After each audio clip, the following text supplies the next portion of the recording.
So thank you. I don't know. Do you want me to say? Yeah, that might be better. I was just thinking, so thank you everyone who's done that in person and everyone watching live online and those who watch this later. These sessions now, which are lunch and learn sessions at Campus Co-working, are held every Friday at 12 o'clock, and we then release them onto our Facebook page for our members to watch, but then we also put them out on YouTube for anyone to watch a month later. So they will gradually start to roll out that way. So today we've got Ellen with us, and Ellen is a seasoned lunch and learn presenter, and we've had her back, which is really good. So, so today's topic obviously is about why podcast, and Ellen does run a successful podcast called Self-Care for Teachers. So if you are interested in that, you should check it out. If you know any teachers, you should recommend that they check it out. But today Ellen's going to talk to us about why podcast, and then also sharing a little bit about an upcoming workshop that we'll be posting here as well. If you are in fact interested in learning to create your own podcast and wanting some accountability to actually do that, rather than just think about it, so Ellen's will tell us a little bit more about that later as well. So, thank you very much. Thank you very much, Joy. I'm very pleased to be back. So that's what we're talking about today, why podcasts. And it didn't work. There we go. So this is what we're going to cover today. We're going to talk about just briefly what podcasts always is clear on that, and the ways podcasts can benefit particularly business people, because obviously it can be a business hub, but you don't have to be a business person to benefit from podcasting at all. And then I'm going to share some really cool stats that I have been doing some research about podcasting, and obviously then that's what then share a bit about what the workshop series is going to be, which starts in October. So, but before we get to that, I'll tell you a bit about me. So I am an ex-teacher, so I'm going to tell you that the learning intent for today is to understand what a podcast is, what are the benefits, and why I think you should start one. That's my intent. So if we get to the end of the hour and you feel that you understand what a podcast is, what the benefits are, and why I think you should start one, or you think you should start one, then success, right? So, as Joy said, I do run Self-Care for Teachers. My podcast name is actually Teacher Wellbeing, but repeatedly it gets just called the business name. So I'm thinking very, very seriously about rebranding to just have it all the same name, because it would make a lot more sense. But so at Self-Care for Teachers, because I love a teacher and I had difficulties with health while I was teaching, I talk about burnout prevention and self-care and well-being, healthy habits and that sort of thing. But I also have, fallen in love with the podcast medium, and through starting my own podcast and through then helping others with podcasting, I now do a whole bunch of content strategy and education consulting for small businesses, and particularly focused around audio or video, but mostly podcasts, which I really, really love. So I have launched 4 podcasts for other people now. It's their podcast, but I help them, and obviously my own. And my podcast has been in its 4th season now, and we just ticked over 12,000 downloads of all time. So that's very exciting. So really quickly, I'm guessing that if you're here or you're watching online, you probably already know what a podcast is, but just in case, it's basically like a radio show that you can listen to on demand. So it's audio only, it's usually digital, well it is digital, and you can subscribe. So there will be updated episodes every week or on a particular schedule, might be fortnightly or monthly, and you will get that streamed or downloaded straight onto your digital device, a phone or iPad or something like that.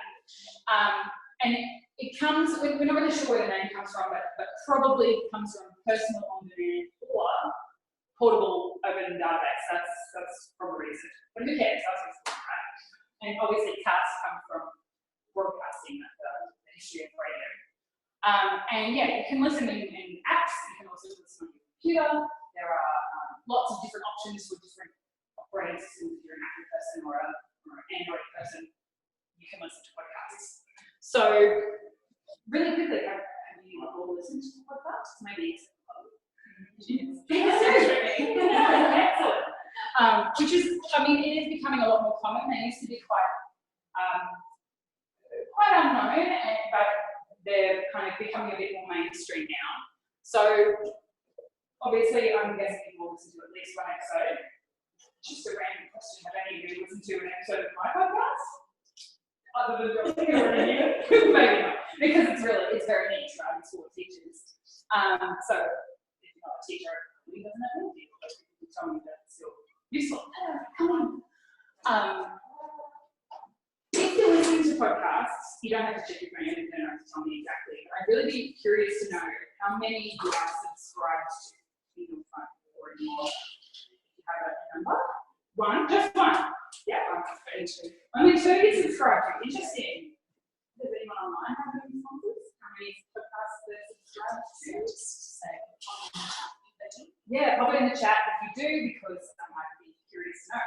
I am a bit of a podcast junkie. I've been listening since about 2007, which is pretty early days for us, but so I'm subscribed to quite a lot.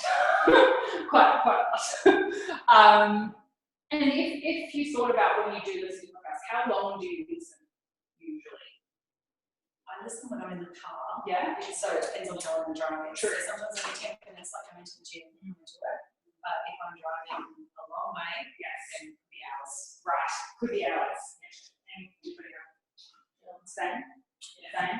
It depends on how long you follow the fans. I have clients and I get addicted to them, so they're hours on the tractor. So they're just listening. Yeah. So hours on end, right? And that is pretty consistent with the stats that we have on podcasts. And so you're listening on the tractor, you're listening in the car, any other places? Just at home. Just at home? Yeah. I like to listen while I hold laundry. So, I don't know what's enjoyed it. Lately, it's been like drive home from the gym and you just keep it on, you go and have a shower and have breakfast. Yeah, it just sounds good. Sorry to everyone else in the house. It's no longer you drive home from the gym and then you go, I'm really into it. I'll just pass from the 10 minutes at the end of this. No, you can sit and keep going. Keep going with your day. It's great. Is that what? Yeah, so these are the stats that we kind of have. I got these stats from Pat Flynn, who is a very well-known podcaster in the entrepreneurial space. He runs a podcast called Smart Passive Income. And he according to him, I shouldn't know the stats from some other people, because he's a very good guy, 48% of the population these days is listening to podcasts. So it used to be much, much smaller than that, but they've become more mainstream. You might have seen ads for podcasts on TV or even heard them on radio. Like a lot of the radio shows now have a podcast version of their shows. If you missed Radio National Live Notes or Conversations with Richard Filer, you can catch it later online if you miss that one. So a lot of the radio stations are now kind of raising the awareness about podcasts, and I've even seen ads for podcasts on TV for, I guess they're probably podcasts run by the TV network. So they're a bit more well known now. The average number of podcasts that listeners are subscribed to is 7, so I have 7 different ones that they're subscribed to. That's on average. I'm well above average. But a really interesting thing is that like, even though now about 48% of the population is listening to podcasts and becoming more mainstream, when you compare them to blogs and YouTube, so there's about 500 million active YouTube channels and roughly the same amount of blogs out there in the cyber space. However, there are less than 1 million active podcasts, which is really, really good if you want to start a podcast now, because it's still early days. There's a lot of space still, and there's a lot of opportunity for growth. So even though, for example, some people who are famous in the podcasting world have been podcasting for 6-7 years now, it's easy to look at that and go, oh well, I mean, I've missed the boat, it's too late, it's taken off, I've missed it. Well, no, there's still great opportunity. The land grab, there's heaps of land still there to take advantage of. So it's still a great time to get in. And yeah, people primarily listen in the car. Often people talk about listening in the kitchen or at home, folding laundry, that sort of thing. Grocery shopping is one. People say that they listen while they're grocery shopping, which I have done, although not regularly, but I have. And exercising the other way, at the gym or going for a walk. They've got their little headphones in and they're listening to a podcast rather than music. You might assume people are listening to music if you see them with headphones on while they're running, but maybe not. And this is a really interesting series of information, and basically consistent with said, people, there was a line at the other one, and it said attention is the currency of the internet. And I think that that's important. That's really what I want to get through this, this conversation today, because people's attention on the internet, our attention spans are getting shorter and shorter. And if you can get people's attention, that's how, as a business, you can, increase opportunities for income and profit and that sort of thing. So it's really important to understand where people's attention is on the internet. It's obviously, the data that we have is still limited, but I think this demonstrates on blogs, people will be consuming for an average of 5 to 10 minutes on the one person's blog.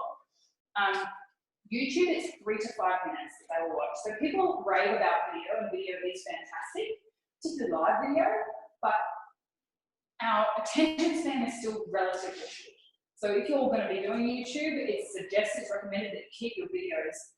I mean, yes, there are videos on there that are much longer than that, but most people won't watch for more than 5 minutes. And I personally, almost always, no matter how long the video is, even if it's only 3 minutes, we'll watch it on like 1.5 speed, because I'm like, oh, it's 9 minutes long. I could consume that in 6 minutes if I just speed it up a bit. And on social media, our attention span is less than 1 minute.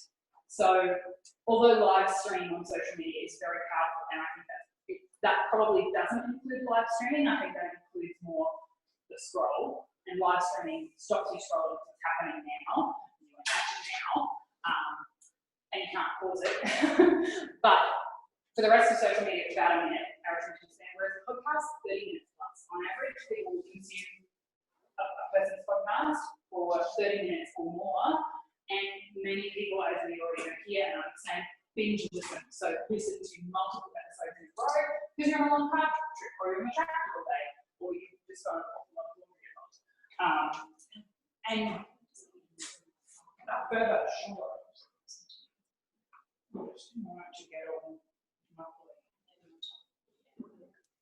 maybe just go away. And the reason is that it's because of where and when we listen to podcasts that our attention is so grabbed by them. Because on YouTube, you've got a whole line of other videos over there saying, watch me. There's this whole line of YouTube suggested content on social media. There's loads of other things. You just keep scrolling, you get a notification that says something with that just out of whatever you're doing. And same on a blog.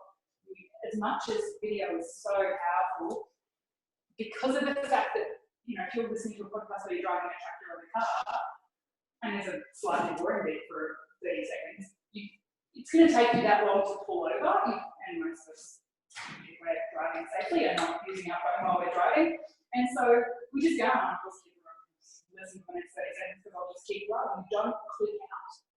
And that's why podcasts are so powerful at catching and keeping, the listener's attention, much more than any other platform. And this is a US stat, but there's apparently 143 million commuters in the US, and 76% of them drive alone every day. And I don't know what the stats are, not that many, because there's not that many people in Australia, but a lot of us drive around in a car by ourselves a lot, or we sit on a train or a bus or whatever.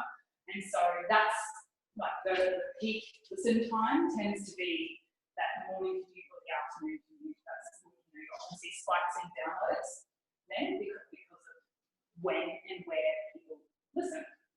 So that's some info. Some ways podcasting can benefit you. As an entrepreneur, there's 3 main ways. You don't have to start a podcast to get benefits from it. Just listening is a fantastic way to get benefits. I've learned so many things from listening to podcasts that I wouldn't have learned about otherwise. And so just as a listener, just about any topic you want these days, because it's becoming so mainstream with so many different types of podcasts, you can learn just about anything you want via a podcast. You may not get the same information, sometimes visual. Something that needs a visual explanation obviously is not ideal for podcasts, but you can learn a lot as a listener. So that's the number 1 way that I think podcasting can benefit every person on the planet, including Chloe, down there. It also can benefit you as a guest. Now, I think this is a really overlooked, like a lot of times we think, why would I start a podcast? Obviously, as a host of a podcast, there are benefits. But if you don't want to just start a podcast, it doesn't mean you can't benefit from appearing on this podcast. If you have a message to share, if you have knowledge to share, if you have a business that you're trying to promote, then you can be a guest on multiple people's podcasts and reach an audience that you wouldn't otherwise have reached, and reach them in a really powerful, engaging way that builds no like and trust really, really well, because you know, you don't have to start with yourself to get that experience. And as opposed to myself, I know that like it's hard. It's a bit of a, you know, sometimes you go, all right, I can do another solo show, but I'd like to have somebody else on. It's great when people pitch me and say they want to come on my podcast. I don't accept every single one because sometimes they're not the right fit, but often I do, because most of the time the people that are pitching me are trying to spread a message about well-being for teachers as well. So it fits. And it's great, and it's mutually beneficial, because it means that basically they are my episode for the week, and that person also gets some, get access to the audience that I have created. So it's really a wonderful way to build your authority, or spread your message without having to be the one that has the responsibility of putting the podcast out every week. So that's a way that I think it's overlooked, I think, and I like to remind people of it.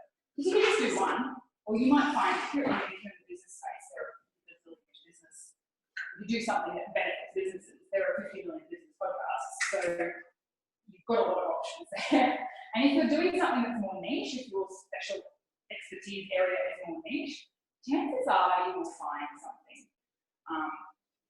Like I said, there's not as many podcasts as there are blogs and video, YouTube channels, but it's a growing industry. And just because somebody else is podcasting about your thing doesn't mean that you should also podcast about your thing. In fact, it's probably the opposite. If somebody else is doing it, chances are there's an audience out there for you that you could think about. And of course, you benefit as a host. You don't have to start a podcast to benefit, but I think you should, because I think they're amazing. And podcasting has been one of the best networking tools I have ever done, because I'm now networking completely virtually, with people all over Australia and the world in my industry that I wouldn't have otherwise gotten to speak with. And when you have a podcast, if you just wanted to pick somebody's brain, that's not always received very well, particularly if they're technically a competitor. Just want to ring up and say, hey, yeah, how do you do this? Because I'm having trouble with this particular part of our kind of work. How do you do it? Because, I also want to have the same comments as you or whatever. They're not going to probably respond well to that. But if you say, hey, would you like to come on my podcast? That's a very different response from your competitors or people who are also serving your customer, your listener.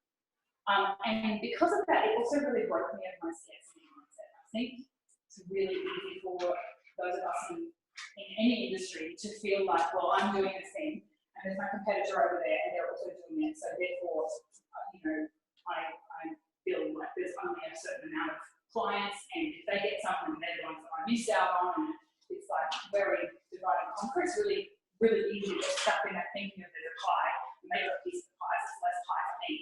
Well, podcasting broke me of that feeling, because now I've made friends with my competitors and we actually collaborate on stuff. Because we're all trying to help the same people. I mean, I guess in my case, we didn't get into the teacher wellbeing industry to make money. It was not the point. It's about helping teachers and making them happy schools, but we're all trying to do that. So the more of us that do that, the better. Two heads are better than one. And it's been a fantastic journey for that reason. So that was the completely unexpected benefit for me. I started my podcast because I love podcasts and you only need to have a content strategy, blah, blah, blah. But the networking and the feeling of abundance, I suppose, has just been such an unexpected but rewarding part of it. So I like to share that, because it's not something that the big guys like Pat Flynn and the other sort of big names in the industry really talk about. So the other thing I like to point out is that podcasting can benefit the world in surprising ways.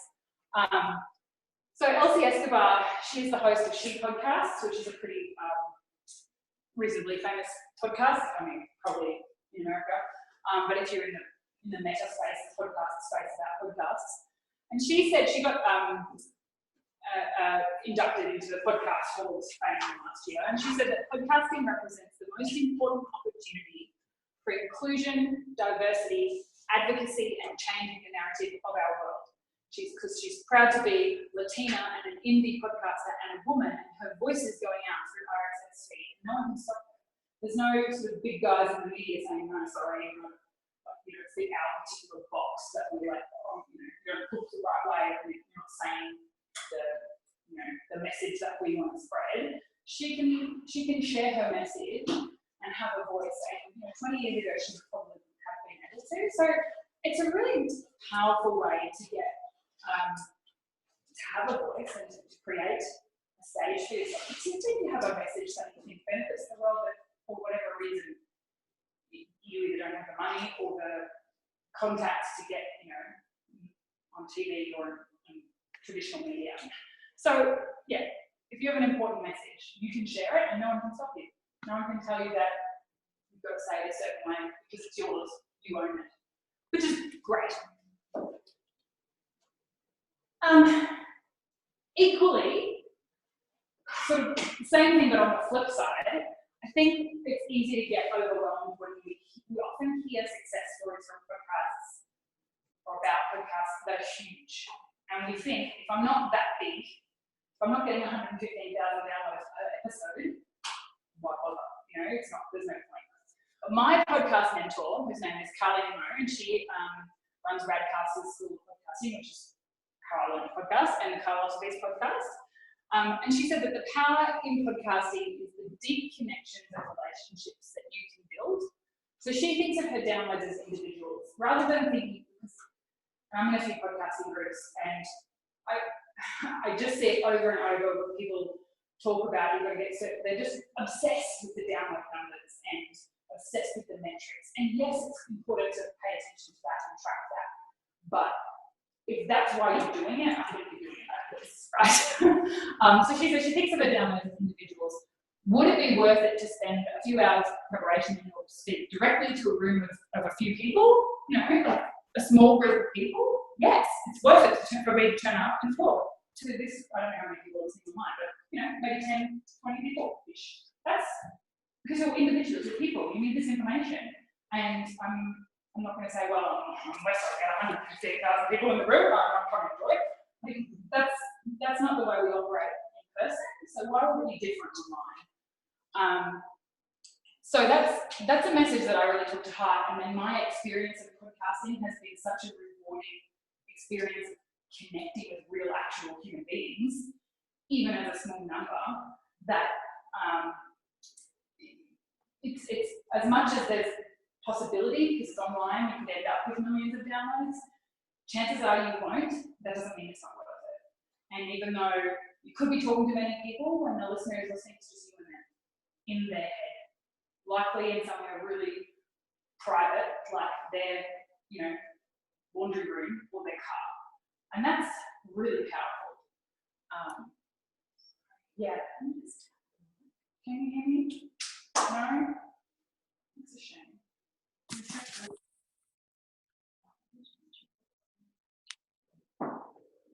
It's on. Well, I think that's hold it. Is that going to be better? Can they hear me now?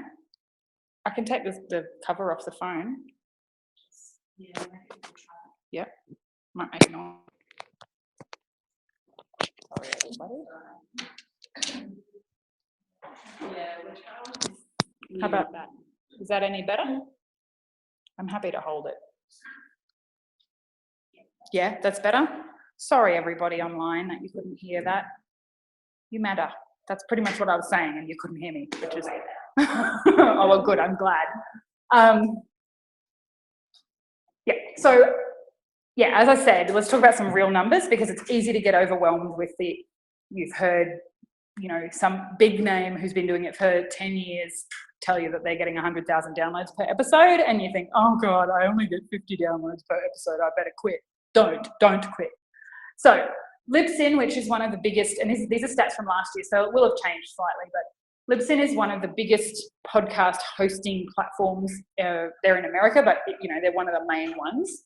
And according to their stats, if you get more than 212 downloads per episode after 30 days, so if one episode has been out for 30 days and it has 212 downloads, you're better than 50% of the shows of the podcasts out there. So majority of podcasts out there are not getting huge numbers, but that doesn't mean that they're not valuable, and it doesn't mean that the 50 people that are listening are not getting huge value. And it also doesn't mean that the podcaster hasn't got huge benefits out of it, because whether there's 10 people listening or 10,000 people listening per episode, you will still have the same, hopefully if you're doing it well, you will still have the same benefits of building up your content, building up your expertise. Podcasts are a really great thing. Also, once you've got quite a lot out there, there's a bit of a backlog for people to get through. When they discover you, which might be down the track, they've got loads of stuff to hear from you, and then that's when they can binge listen. It's hard to binge listen to someone with a podcast that only has 3 episodes, because you'll run out. Yeah, and you're going to be listening for a long time if they're any good. But if they're going for 500 episodes, they're probably up. So if you get more than 1,800 downloads per episode, you're better than 80% of the shows out there in the world. If you get more than 5,400, you're better than 90% of the shows. And if you get more than 76,000 downloads per episode after 30 days, you're better than 99% of the shows out there. So Pat Flynn, as I said, his show is Smart Passive Income. It gets 115,000 downloads per episode, but he has been going for about 6 years. And he also started already with an audience. Like, he'd already been in business and had a big audience. I mean, probably not as big as it is now, but had a fairly reasonable sized audience when he started the show. So if you're starting from scratch, obviously don't expect that. And then this stat here, it says only 10% of all podcasts receive 5,000 downloads or higher. And Libsyn says that 5,000 downloads is the number most advertisers look for ad buys. And I counter that with, it depends who you're trying to get to advertise. Again, if you're trying to get the big companies to give you, if you're trying to monetize your podcast to be an actual income stream that pays all your bills, maybe, yeah. But I have sponsors on my podcast, and as I said, it's growing a bit more rapidly this season because it becomes a bit of a snowball once you've been doing it a while. But a month ago, I hit the 10,000 download mark of all time.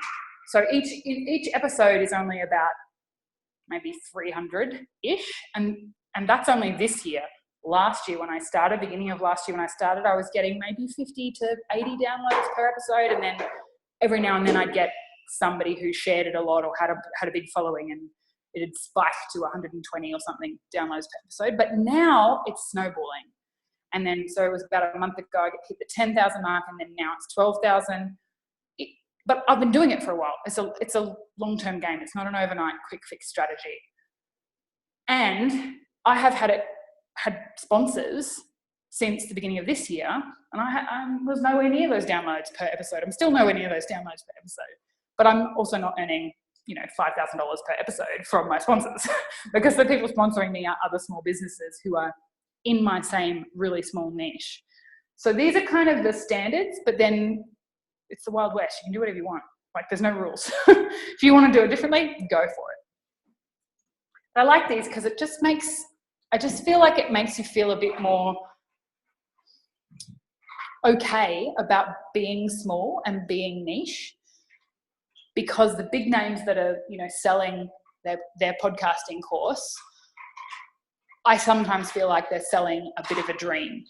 And that's a shame, because then people that do it and don't immediately get that result feel discouraged instead of feeling like, yeah, but that's okay, it's still worth it. So these are all the ways that you can benefit, why I think you should podcast. And these are the ways that I podcast, basically, the reasons I podcast. So it absolutely has set me up as an expert in my field, as an authority in the teacher wellbeing space. That's still growing, obviously. Like, I'm not the one and only expert, and I'm learning all the time, but having a podcast has really helped with that, that authority, being respected as an authority. I'm not just a random posting on Instagram. Like, I actually have a little bit more clout. And also, I think it's paradoxically, the opposite is also true. It's also keeps me really humble, because it's like, I don't know everything. I'm going to go and interview that other person who knows a bit more about that sector of the field, or, it keeps me humble as well, because I'm always learning and always seeking for guests to come on and share what they know as well. I also think you should podcast because blogging is a slog. I mean, some people love it and I enjoy it, but I find it harder than podcasting, even though there's not the same tech sort of piece. I'm okay with the tech though. I mean, I was a music teacher, so I have a sound and audio, comfort with sound and audio. Not everybody does. And if you like writing, then blogging is great. But a lot of people don't like writing, or they feel uncomfortable. They're not confident with their spelling and grammar and punctuation and that sort of thing. And so blogging can put people off, which is a shame. And videoing equally, like, video is really powerful, but a lot of people feel really uncomfortable. They're afraid to get on camera. It's not that they can't speak, and it's not that they don't have something to say, but they get so distracted by oh my God, what does my face look like? And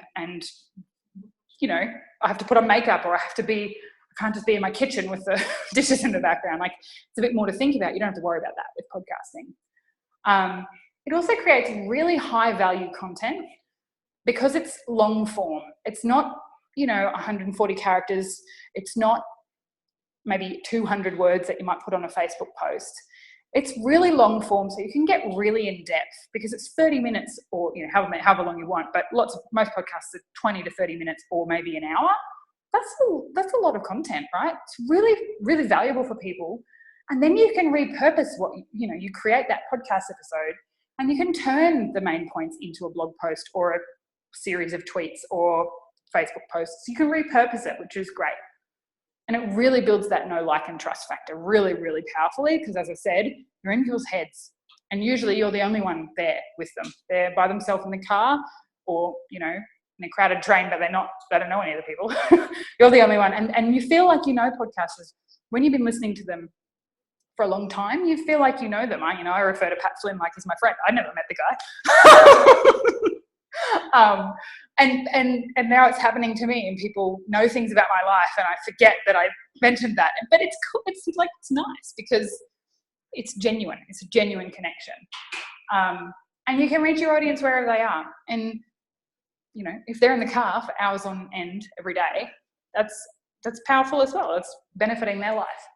You can inspire and educate them, and they might be potential clients, and people do get, I've become a client from people I listen to on podcasts, and, same thing for me, people listen to my podcasts and then become my client. You can, provide much more detail because it's so long form, and the longevity of it, because of the binge listen factor.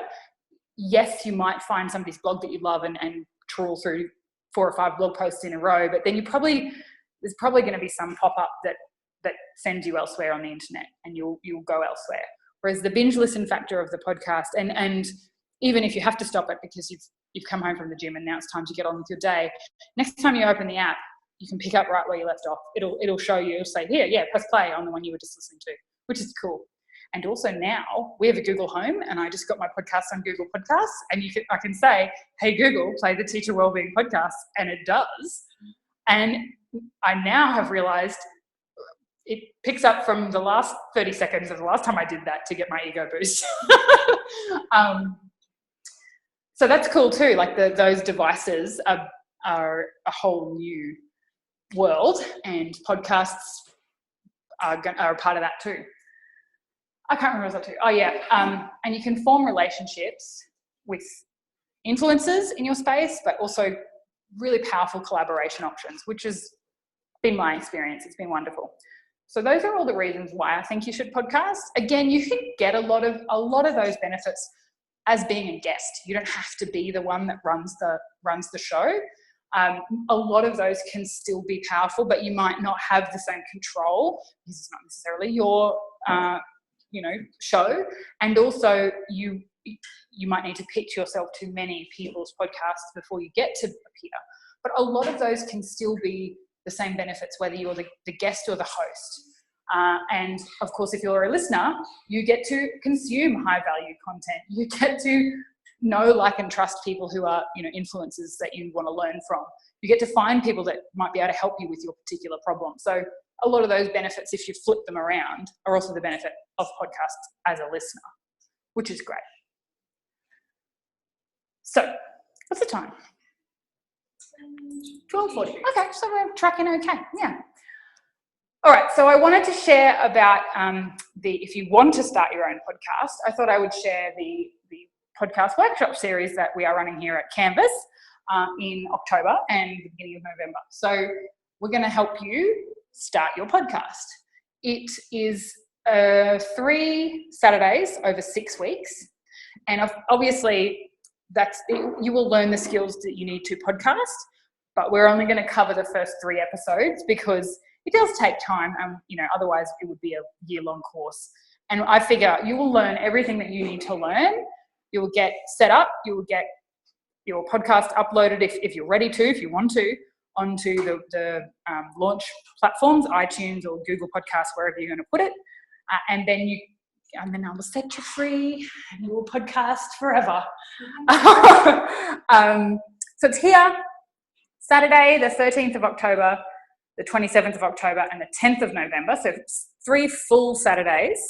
And you will also get included in that 3 hours in the pod, the Canvas Co-working podcasting room, podcast studio, which is very cool. And that's included. So it's $495 for the 6-week course, plus included is your 3 hours in the pod. And it's really, if you know that a podcast is the right step for you right now, you need a content strategy for your business and you think this is a good one. If you want to become an authority in your niche, or if you don't care at all about business, but you've just got a message to share, a hobby, something that you're passionate about and you want to dive into that. Like, there are podcasts about like pop culture, TV and movies. I haven't listened to much of it because I just watched the show, but have you heard of the show Gilmore Girls? Well, there's a podcast, quite a famous and successful podcast called The Gilmore Guys, and it's 2 guys that just talk about Gilmore Girls episodes. Another one that I love is called Harry Potter and the Sacred Text, and it's people, I don't know if you ever remember in like English class at school where you'd get a text and it'd be like, right, do you think, line 3, what are the different themes in this chapter, and what do you think that character was thinking? You have to do all that. Well, that's what it is. It's about Harry Potter, and they just talk about, they basically do English for fun, but with they're divinity students at Harvard, so they've got a bit of a bent on like the way people would do a Bible study and then talk about what you think it means. It's like they're doing that with Harry Potter. It's really cool, but it's like just for fun. I think they have sponsors and things to make it worthwhile for them, but it's not their main job. It's just for fun. So it doesn't have to be a business perspective. There's a lot of value in podcasting, even if you just want to do it for fun. But obviously, it's very powerful for business as well. So yes, that's the course, and it is here, 3 Saturdays, and it just for context. So I edit and produce and help launch people's podcasts as well.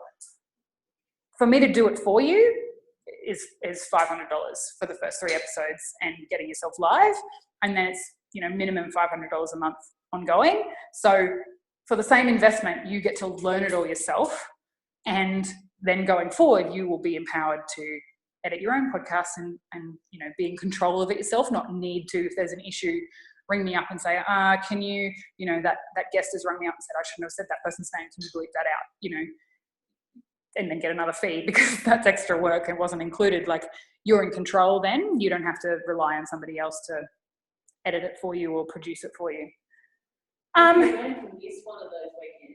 Depends which one you're going to miss. The first one.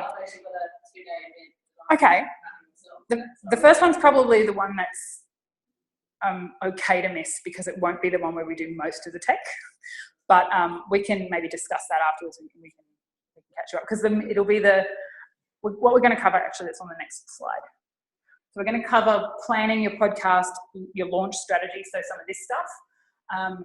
And then we will talk about the recording process, but we're going to do much more of the hands-on stuff the following week, or the following fortnight, so it's fortnights in between, because there will be homework, right? It's definitely not for somebody that just wants to record an episode and then have it done. It will take time.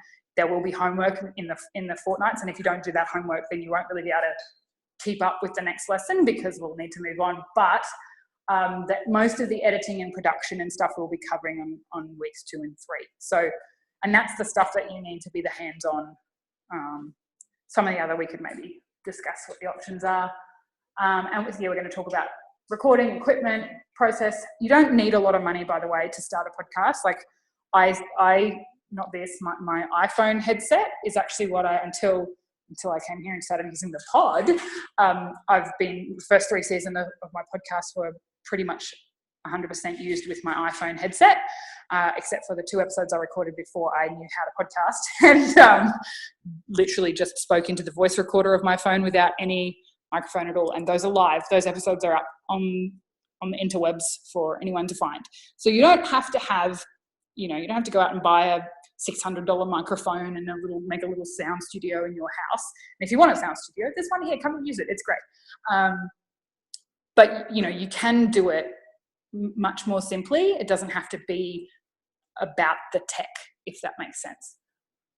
And I always want to make it clear to people that if you're podcasting for some kind of business reason, you need to know why you're doing it. Because it is not a quick fix. It is not like put an ad in the paper today, tomorrow you get phone calls about whatever you advertised. It doesn't work that way. It's a much more long-term strategy. So you need to keep that in mind.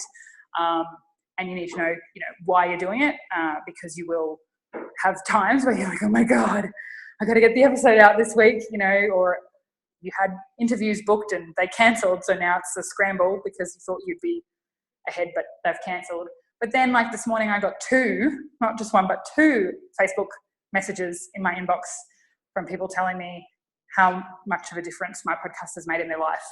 And that, makes me really teary because it's, wow, people are listening. And I didn't, that's going to happen intellectually, but it's a really beautiful feeling. It makes me teary. So, yeah, it's important to know why you're doing it so that you don't set yourself up, one, for feeling discouraged when you don't get 100,000 downloads per episode, like Pat Flynn, who is great, by the way. I really like his podcast. I'm kind of using him as a bit of a scapegoat here, but he's really good. Just that he's a big name. He's like famous. I'm not famous, but I can still make a difference in people's lives. So that's cool. And so can you, if you want to. I think that's it.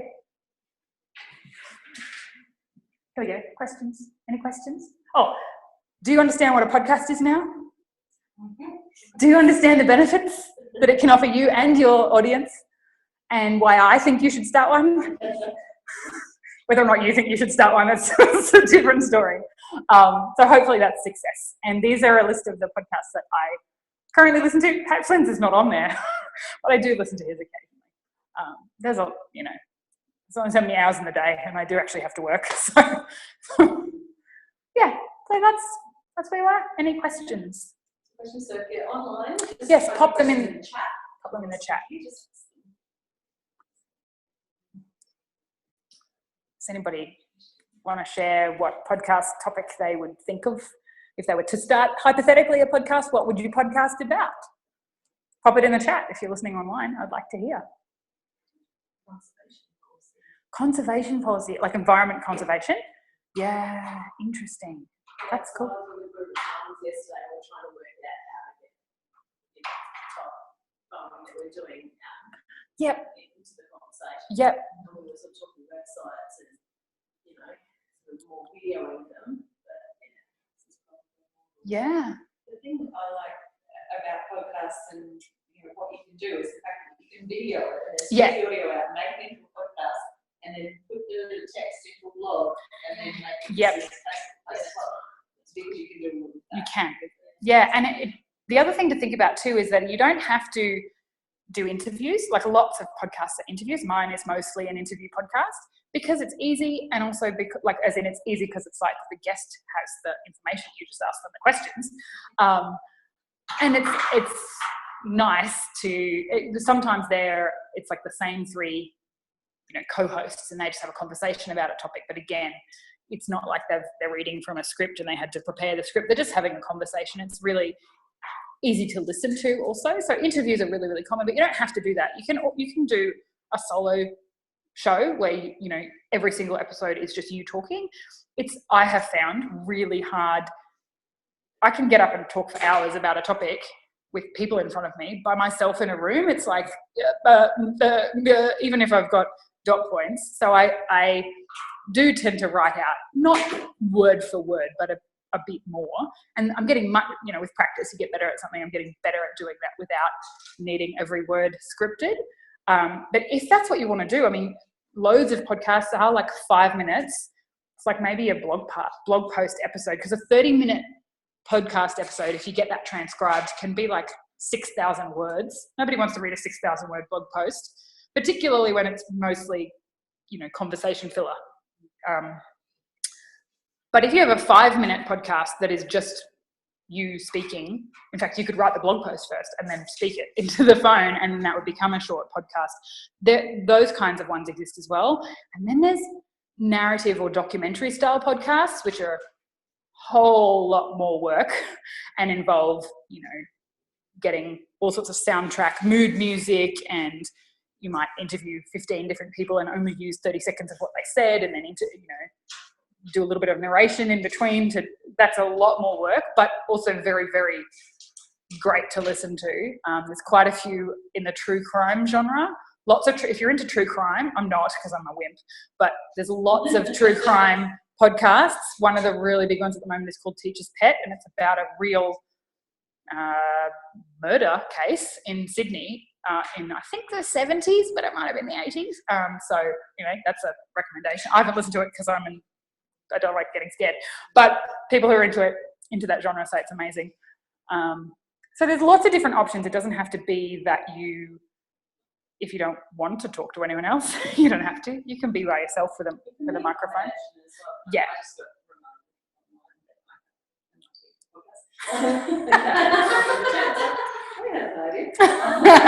Would you share your idea? Yeah. So, different side hustle things happening. But one of them that I've just created in the last couple of weeks, that I've been thinking about for about 3 years. That's how it goes, right? Yeah. Is called Humans of F1. So you did tell me this, yes. So I've actually set up a couple of social media platforms. I haven't put anything out on them yet, but I've created them. Ah, cool. And a bit of an outline as to how it can go, but it'll be a combination of stories with people who work in and around Formula One, and also what to do. When you go to a race, what do you do if you're in Austria? What do you do if you're in exile travel? So it'll be a little bit of a combination, and then about the race, about the drivers, about the tech.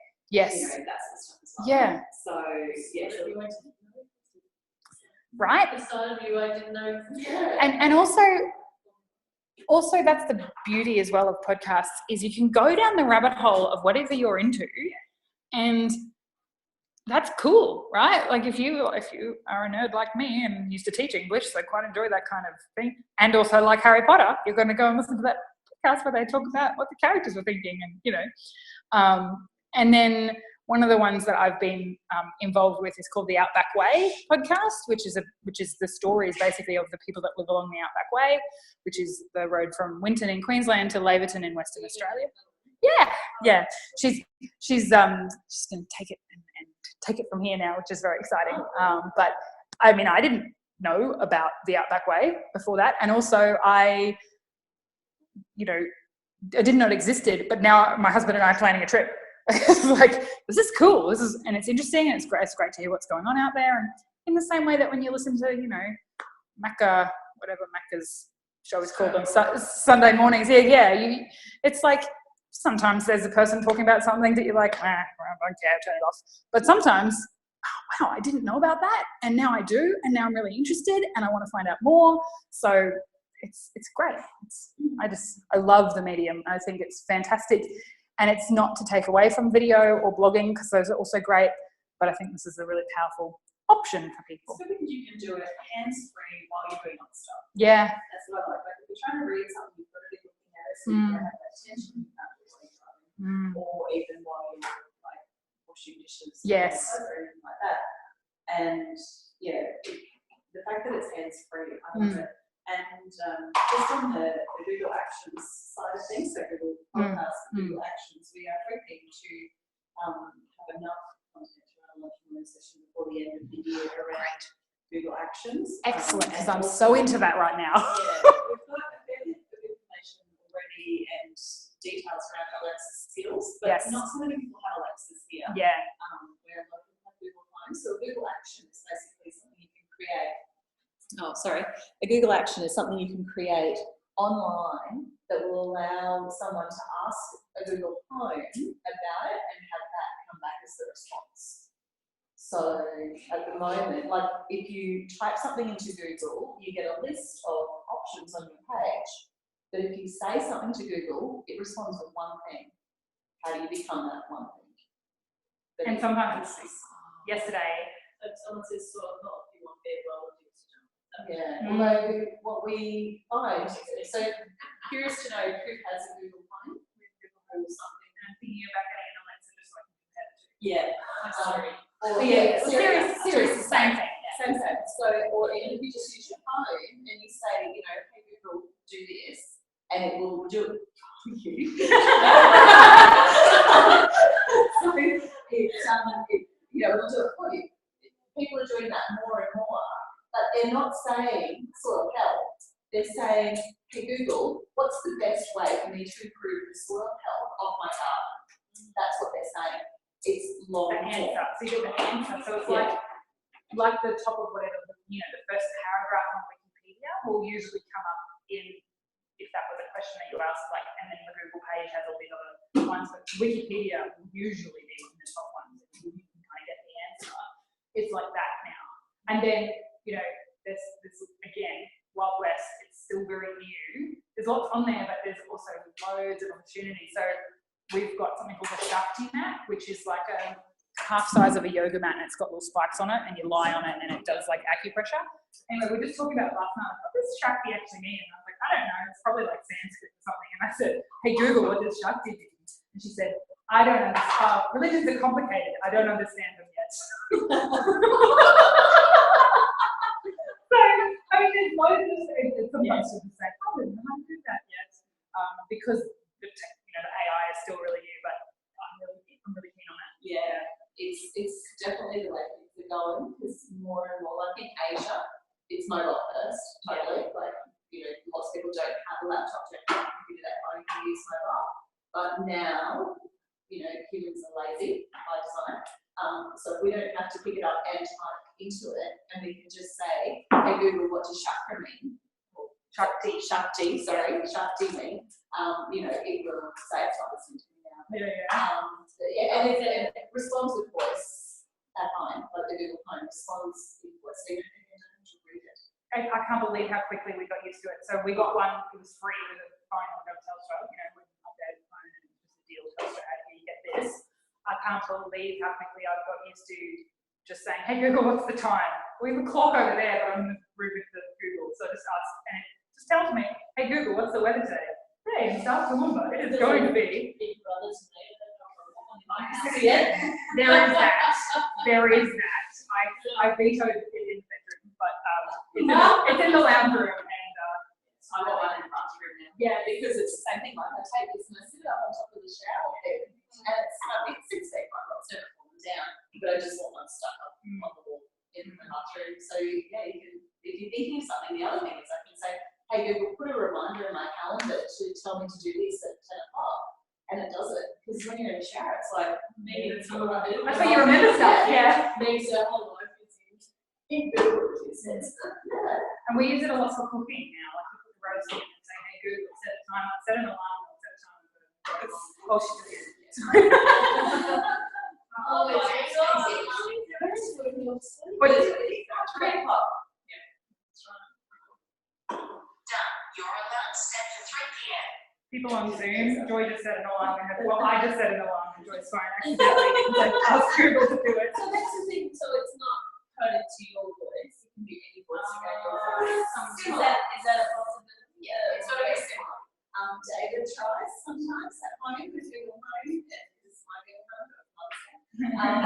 So and it won't always respond. Yeah. And particularly if I say, hey Google, what's on my calendar today? It'll regulate. Whereas ours, it uses, I mean, my husband and I use that, we have different voices, and it uses both of our voices. But if I ask a question that is like, what's my wife's name? It'll, because we told her once we were playing around with it.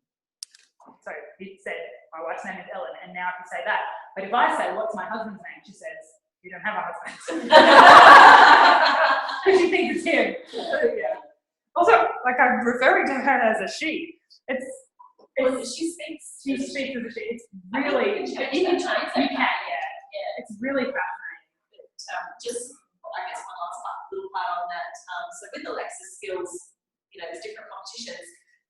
So through Alexa skills, there are lots of little challenges like hackathons. And one of them recently was around teaching children manners, and it was creating a manners skill. So you could upload that on your Alexa and have it so it would only respond to the child if the child's in place. So, and it's like, we'll put that out. It's terrible. But now, Google, and I was just listening to some podcast the other day, This Week in Tech, if you haven't checked it out, it's, they call it the tweet, this TWIT. But it was around the fact that Google is much more conversational now. The fact that, I can say, hey Google, bring and make me a hair appointment at 2 o'clock. It's going to do that. And it will call the hair salon and ask for a hair appointment at 2 o'clock. And the person will respond and say, we don't have anything at 2 o'clock, is there another time? And do you have anything at 10? It'll know what's in my calendar, it'll know what I can do. And what type of hair appointment would you like? Just a basic haircut. So you've told it what you want, that it will make that call for you and converse with the person on the other end of the phone, and then put it in your calendar. We don't want that. We might It's say, hey Google, play my It's new, so it's new. But because it's being conversational, Google Home is also working on that. So Google Home's always listening, but you could say, at the next, hey Google, play this on Netflix. And it will do that, and then you can say thanks. And she says, you're welcome. So I aim to please, that's the other one. So it's good. So what you do, and when eventually we all have, because one of the other podcasts I edit is the Smart City podcast, which is about smart technology and how it benefits humans' lives. And eventually all our lights and stuff, and our security systems and everything, because you can get that now, and you can say, hey Google, turn my lights off when you're leaving work, so that when you get home, your lights at home will be on for you. Yeah, exactly. But I mean, we're a fair way off that being everybody, and eventually we'll all have smart cars. Excuse me, is it Google Home or Google Home? Home. Yeah. And there's also a Google Home Mini, which is like a little compact size one. Yeah. Which does almost everything the same as what it made Google Home. So it's like a little box about this big, cylinder. We've got a Mini, and Google Chrome is a web browser. Yeah, Yeah, that's what I thought. separate thing. I just couldn't decide. Yeah. Catch. Yeah. Well, you look at the name. What's that? You got a flash watch. Oh no, it's only a Fitbit one. There you go. So it's tracking. I mean, I know. It was a big Oh, my wrap up.